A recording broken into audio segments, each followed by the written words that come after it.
So how to install a Gmail on your iPhone? Simply go to your App Store and type Gmail, press on Gmail.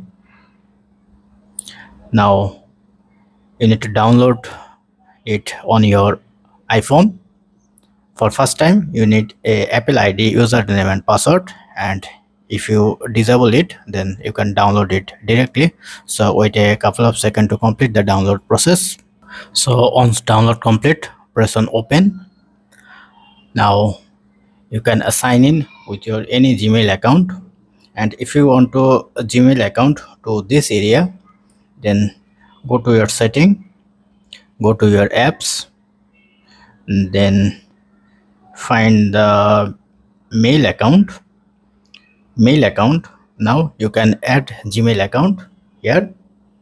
Just need to add Gmail account, press on Gmail, then complete the process, and then you can connect your Gmail account to your mail account as well.